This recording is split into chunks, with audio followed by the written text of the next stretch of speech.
नमस्कार दोस्तों। आज मैं आपको अपनी जिंदगी की वह कहानी सुनाने जा रही हूँ जिसने मेरी आत्मा तक को हिला दिया। मैं राधिका हूँ, 35 साल की एक साधारण महिला जो एक छोटे से गांव रामपुर में रहती है। मेरा पति राजीव शहर में नौकरी करता है। मेरे 2 बच्चे हैं, एक बेटा और एक बेटी। जिंदगी ठीक ठाक चल रही थी कि एक दिन ऐसा कुछ हुआ जिसने सब कुछ बदल कर रख दिया। मेरे पति राजीव हमेशा शहर में काम में व्यस्त रहते थे। उनकी गैर मौजूदगी में मैंने घर की सारी जिम्मेदारियां संभाल ली, लेकिन मन में एक अजीब सी खालीपन हमेशा महसूस होता था।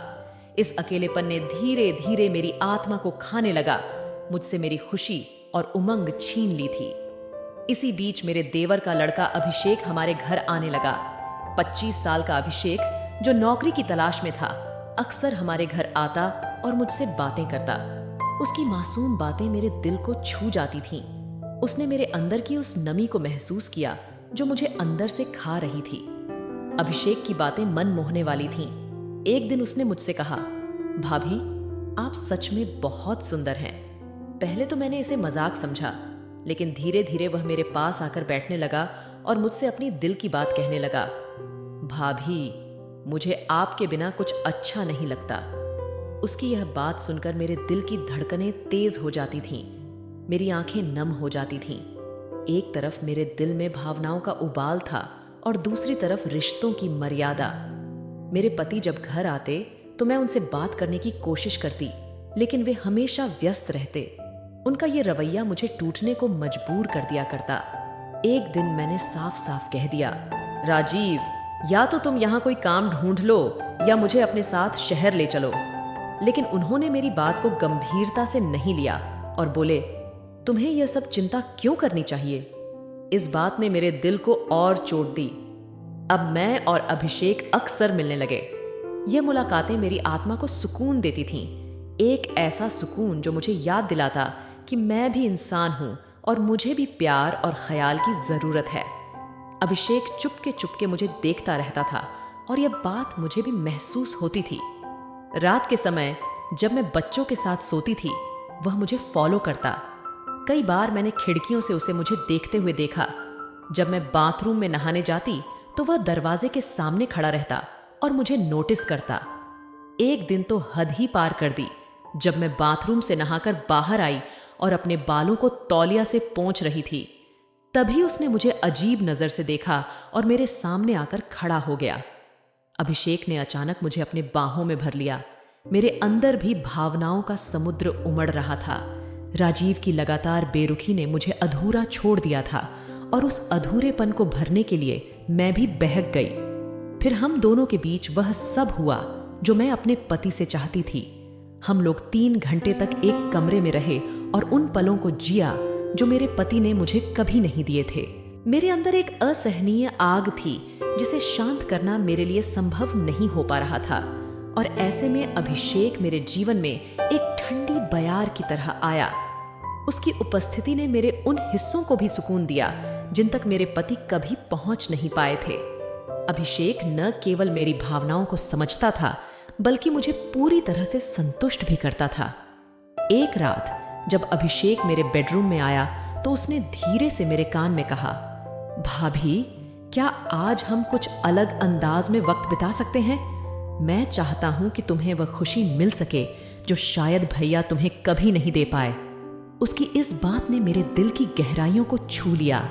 मैंने मुस्कुराते हुए कहा, मुझे हमेशा से प्यार का भूख रहा है और मैं चाहती हूं कि तुम आज मेरी उस आग को शांत करो। मुझे अपनी बाहों में भरकर मेरे तन मन को सुकून दो। इतना प्यार करो कि मैं जिंदगी भर तुम्हारे पास रहना चाहूं। उस रात हम दोनों ने एक दूसरे के साथ अपनी भावनाओं को साझा किया और अपने अपने अरमानों को पूरी तरह से जिया। अभिषेक ने मुझे कभी न भूलने वाला स्नेह और प्यार दिया। धीरे धीरे हमारे मिलन की यह रातें हमारी आदत बन गईं और हर दिन हम एक दूसरे के करीब आते गए। हम दोनों न केवल अपने शरीर की गर्माहट को कम करते थे, बल्कि भावनात्मक रूप से भी एक दूसरे को समझने और सहयोग करने लगे। इस तरह हमारे रिश्ते की डोर और भी मजबूत होती गई और हम अपने जीवन के हर पल को एक नई ऊर्जा और प्यार के साथ जीने लगे। सामाजिक मर्यादाओं और लोगों के तानों को पीछे छोड़ते हुए हमने अपनी जिंदगी को अपनी शर्तों पर जीना सीखा।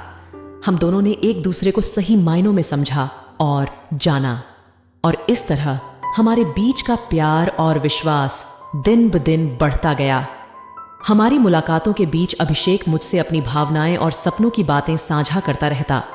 एक दिन उसने मुझे बताया, भाभी, मैं एक अच्छा नौकरी पाना चाहता हूं ताकि मैं अपने परिवार को खुश रख सकूं।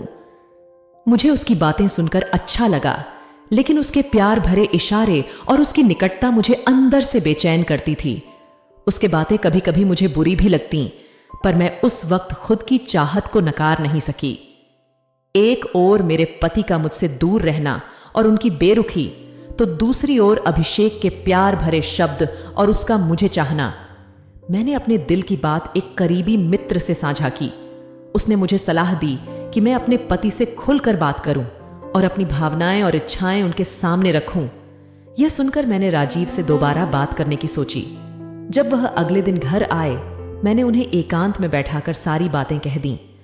राजीव, मैंने हमेशा तुम्हारे स्वाभिमान और काम के प्रति सम्मान दिखाया है, लेकिन इस दौरान मैंने अपनी जरूरतों और भावनाओं को किस हद तक नजरअंदाज किया है, शायद तुम नहीं समझते। मुझे तुम्हारी जरूरत है, तुम्हारे साथ की जरूरत है। उन्होंने मेरी बातें सुनी, लेकिन कोई ठोस जवाब नहीं दिया। उनकी खामोशी ने मेरे मन में एक अजीब सी उलझन पैदा कर दी। अगले कुछ दिनों तक मेरा मन विचारों से भरा रहा। अभिषेक के प्यार ने मुझे एक नई ऊर्जा दी थी, लेकिन मैं खुद की मर्यादा को टूटता हुआ नहीं देख सकती थी। मैंने ठान लिया कि कुछ भी हो जाए, मुझे इस स्थिति का एक समाधान निकालना होगा। राजीव को अपने व्यवसाय में बड़ी मुश्किलों का सामना करना पड़ रहा था। काम का दबाव और आर्थिक मुश्किलों ने उन्हें तनावग्रस्त कर दिया था। एक रात जब वह बेहद तनाव में घर लौटे, तो उन्हें दिल का दौरा पड़ा। मैंने और बच्चों ने मिलकर उन्हें अस्पताल पहुंचाया। डॉक्टरों ने कहा कि वह बहुत गंभीर स्थिति में हैं और उनके हार्ट में ब्लॉकेज है। इस घटना ने हमें और भी स्तब्ध कर दिया। धीरे धीरे राजीव ठीक होने लगे, लेकिन उनके स्वभाव में बदलाव आने लगे। वह अधीर, चिड़चिड़े और अधिक क्रोधित रहने लगे। उनकी आर्थिक स्थिति भी खराब होती जा रही थी और उनके ऊपर कर्ज का बोझ बढ़ता जा रहा था। फिर एक दिन अचानक पुलिस हमारे दरवाजे पर आई और राजीव को गिरफ्तार कर लिया। उन पर गंभीर आरोप थे, भ्रष्टाचार और कई वित्तीय अनियमितताओं के। मैंने सोचा कि यह कोई गलत फहमी है, लेकिन जब एक के बाद एक सबूत सामने आते गए, तो मुझे सच्चाई का सामना करना पड़ा। कोर्ट की सुनवाइयों के दौरान मैंने राजीव को निर्दोष साबित करने की पूरी कोशिश की, परंतु सबूत हमारे खिलाफ थे। अदालत ने उन्हें 10 साल की सजा सुना दी। ये सुनते ही मेरे पैरों तले जमीन खिसक गई। मैंने अपने बच्चों को गले लगाकर रो पड़ी। उनके भविष्य की चिंता ने मुझे घेर लिया। राजीव के जेल जाने के बाद मैंने जब अभिषेक को इस बारे में बताया, तो उसने मुझे समझाने की कोशिश की। भाभी, मैं हमेशा तुम्हारे साथ हूं और तुम्हें अब अकेले नहीं रहने दूंगा। उसके यह शब्द मेरे दिल को सुकून देते थे, लेकिन यह भी सच था कि समाज अपनी निंदा और आरोपों से मुझे घेर चुका था। समाज के तानों और निंदा ने मुझे अंदर से तोड़ दिया। किसी रिश्तेदार ने हमारे घर आना बंद कर दिया, यहां तक कि मेरे बच्चों के दोस्त भी उनसे दूरी बनाने लगे। मैं अपने बच्चों की आंखों में उन निर्दोष सवालों को देखती जो जवाब मांगते थे, मगर मेरे पास कोई उत्तर नहीं था। समय बीतता गया और मैंने अपनी जिंदगी को बेहतर बनाने के लिए कदम उठाए। मुझे और मेरे बच्चों को समाज की पूर्ण बहिष्कार का सामना करना पड़ा, लेकिन मैं डरी नहीं। मैंने अपनी मेहनत से एक छोटा सा व्यवसाय शुरू किया, जिसमें अभिषेक ने मेरी मदद की। अभिषेक ने हमेशा मेरी हिम्मत बांधने की कोशिश की। उसने न केवल मेरे बच्चों की पढ़ाई में मदद की, बल्कि घर के छोटे छोटे कामों में भी साथ दिया। कुछ समय बाद हमारे व्यवसाय ने भी थोड़ा गियर पकड़ा और अब हम एक स्थिर स्थिति में आ गए। परंतु राजीव के बिना सब कुछ अधूरा सा महसूस होता था। उनके जेल में बिताए साल हमें एक कांच की दीवार की तरह अलग कर रहे थे। बच्चों को भी अपने पिता की कमी खलती थी। कई रातें मैं रोती रही। अभिषेक ने मुझे संभाला और समझाया कि मुझे कमजोर नहीं पड़ना चाहिए। अब जब मैं अपनी जिंदगी को देखती हूँ तो महसूस होता है कि चाहे कितनी भी कठिनाइयां क्यों ना आए, अगर हम हिम्मत और धैर्य से काम लें तो हर समस्या का सामना किया जा सकता है। मेरा संघर्ष, मेरी मेहनत और अभिषेक का सहयोग मेरे जीवन को एक नई दिशा में ले आया। राजीव के आने की कोई खबर न थी, मगर मुझे अब उन चीजों से फर्क नहीं पड़ता था।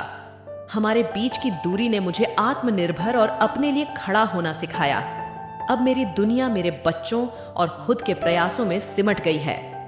अभिषेक और मेरी प्रेम कहानी कई मोड़ों से गुजरी, लेकिन हम दोनों ने अपने रिश्ते को स्वार्थ से परे रखा और एक दूसरे की भावनाओं की कद्र की।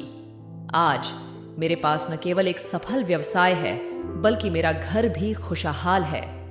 इस पूरी कहानी में मैंने सीखा कि जिम्मेदारी और भावनाओं को कैसे समझना और उन्हें सही दिशा में ले जाना होता है। मेरे जीवन की कहानी में दर्द और पीड़ा के कितने ही अध्याय हैं, लेकिन अभिषेक की स्थिरता और प्रेम ने मुझे नई ऊंचाइयों पर पहुंचाया। जैसे जैसे समय बीतता रहा, मैंने अपने कारोबार को और भी बढ़ाया। हम दोनों ने अपने प्रयासों से न केवल अपनी आर्थिक स्थिति को संभाल लिया, बल्कि समाज में भी अपनी एक नई पहचान बनाई। हमारे बच्चे भी स्कूल में अच्छे प्रदर्शन कर रहे थे और उनके भविष्य के लिए हमारे सपने भी और स्पष्ट होते जा रहे थे। एक दिन हमें एक अप्रत्याशित खबर मिली। राजीव को अच्छे आचरण के कारण 6 साल की सजा के बाद रिहा कर दिया गया था। उनकी रिहाई की खबर ने मेरे दिल में एक तूफान मचा दिया। मैं सोच में पड़ गई, अब क्या होगा? क्या वह हमारी बदली हुई जिंदगी को स्वीकार कर पाएंगे?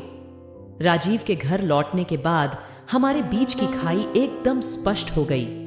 उन्होंने देखा कि अभिषेक मेरे और हमारे बच्चों के जीवन का हिस्सा बन चुका था। राजीव को बच्चों से मिलकर बेहद खुशी हुई, लेकिन हमारे बीच पहले जैसा कुछ भी नहीं था। वह अजनबी से महसूस कर रहे थे और हमें भी उनके साथ सहज महसूस करने में वक्त लग रहा था। एक रात जब बच्चे सो चुके थे, हमने तीनों ने मिलकर बात की। राजीव ने कहा, मैं जानता हूं मैंने बहुत बड़ी गलती की और मैंने उसके लिए सजा भोगी, लेकिन मैं चाहता हूं कि हमें एक और मौका मिले। अभिषेक ने चुपचाप सब कुछ सुना और कहा, भैया, मैंने कभी आपकी जगह लेने की कोशिश नहीं की। मैंने बस भाभी और बच्चों को वो सहारा देने की कोशिश की जिसकी उन्हें जरूरत थी। अगर आप चाहें तो मैं चला जाऊंगा। ये सुनकर मेरे दिल में एक अजीब सा दर्द उठा। मैंने अपने दिल की गहराइयों को झांका और एक फैसला लिया। राजीव, मैं अब उस पुराने रिश्ते को पुनर्जीवित नहीं कर सकती। हमारी जिंदगी अब बहुत बदल चुकी है। मैंने अभिषेक के साथ एक नई शुरुआत की है और यह ठीक है कि हम सब मिलकर एक नए तरीके से इस रिश्ते को निभाएं। हमारी यह वार्ता लंबी चली और अंततः हमने सभी भावनाओं को सामने रखकर एक नया जीवन जीने का निर्णय लिया। राजीव ने अभिषेक को स्वीकार किया और बच्चों के लिए एक पिता की भूमिका निभाने का वादा किया। हमने कोशिश की कि हमारे नए जीवन में कोई कड़वाहट न हो और हमने मिलकर एक नई कहानी की शुरुआत की। आज हम एक बड़े और विस्तृत परिवार के रूप में खुशहाल हैं। हमने अपनी पुरानी गलतियों से सीखा और अपने बच्चों के लिए एक मजबूत और सशक्त भविष्य बनाने की कोशिश की। इस तरीके से हमारे रिश्ते में दरारें भरती गईं और हमने अपनी नई जिंदगी को बेहतर और खुशहाल बना दिया। मेरी प्यारी दोस्तों, आप सभी को मेरे इस चैनल पर फिर से स्वागत है। अगर आपको यह वीडियो पसंद आई हो तो कृपया इसे लाइक करें, कमेंट करें और अपने दोस्तों के साथ शेयर करें। साथ ही चैनल को सब्सक्राइब करना ना भूलें ताकि आप हमारे आने वाले वीडियो से जुड़े रहें। वीडियो कैसी लगी यह हमें कमेंट करके जरूर बताएं। हम जल्द ही मिलेंगे एक और रोमांचक स्टोरी के साथ जो दर्द और खुशियों के रंगों से सराबोर होगी। धन्यवाद।